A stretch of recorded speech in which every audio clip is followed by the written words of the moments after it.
Assalamualaikum warahmatullahi wabarakatuh. Bertemu lagi pada pertemuan kali ini.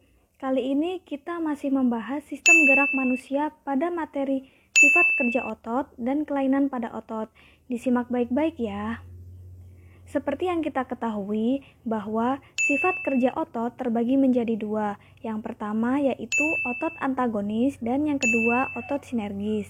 Sekarang kita bahas satu persatu. Yang pertama kita bahas adalah otot antagonis. Otot antagonis adalah otot yang bekerja saling berlawanan, sehingga menghasilkan gerak yang berlawanan atau berbeda arah. Kemudian, pada lengan atas bagian depan disebut dengan bisep, sedangkan bagian belakang tulang lengan atas disebut dengan trisep. Jadi, ketika tangan ditekuk, maka otot bisep berkontraksi dan otot trisep berelaksasi. Dan sebaliknya, ketika tangan diluruskan, otot bisep berelaksasi dan otot trisep berkontraksi. Artinya, tidak bekerja bersama-sama. Ini yang dinamakan dengan antagonis. Selanjutnya, yaitu macam-macam gerak antagonis. Yang pertama, ada yang namanya fleksi dan ekstensi. Bisa dilihat di gambar. Fleksi itu merupakan gerakan menekuk atau melipat, sedangkan ekstensi adalah gerakan meluruskan. Kemudian yang kedua, ada yang namanya adduksi dan abduksi. Apa bedanya? Jadi, adduksi adalah gerakan menjauhi sumbu tubuh. Sedangkan abduksi itu adalah gerakan mendekati sumbu tubuh. Bisa dilihat pada gambar ya.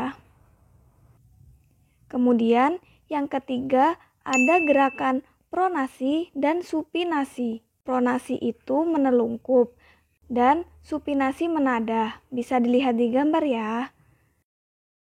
Kemudian berikutnya elevasi dan depresi. Elevasi adalah gerakan mengangkat, sedangkan depresi adalah gerakan menurunkan.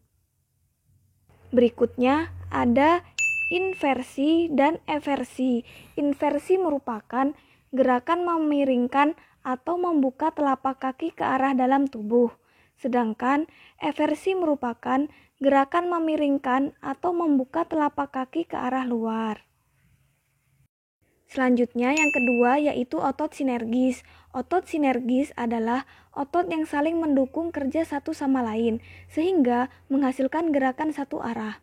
Contoh dari otot sinergis adalah yang pertama kerja sama antara otot pronator teres dan pronator quadratus yang menyebabkan telapak tangan bisa menengadah atau menelungkup.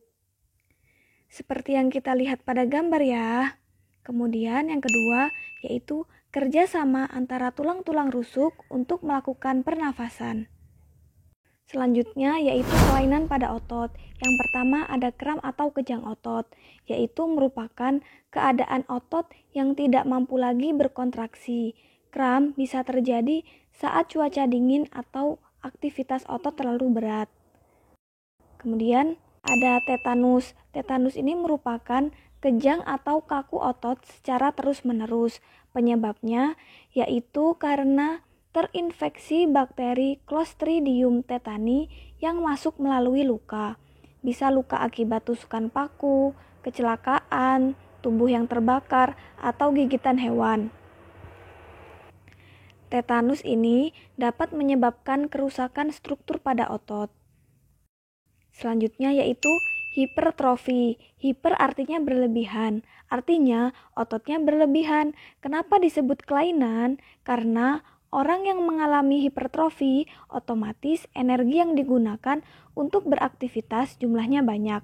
Artinya orang tersebut lebih mudah kelelahan. Kemudian ada atrofi. A artinya tidak, trofi artinya otot. Berarti orang yang tidak memiliki otot di tulangnya. Kalaupun punya, otot itu jumlahnya sedikit, sehingga orang tersebut tidak mampu menggerakkan tulangnya. Kemudian selanjutnya yaitu ada stiff atau kaku leher. Stiff merupakan gangguan pada otot leher yang terasa kaku, biasanya karena gerakan yang salah atau hentakan yang mendadak, sehingga terjadi gangguan pada otot leher yang menyebabkan otot leher terasa kaku. Kemudian ada hernia atau turun berok. Hernia ini merupakan kondisi di mana usus keluar dan masuk ke rongga perut. Hernia ini disebabkan karena robeknya otot pembungkus saluran pencernaan akibat kerja fisik yang terlalu berat.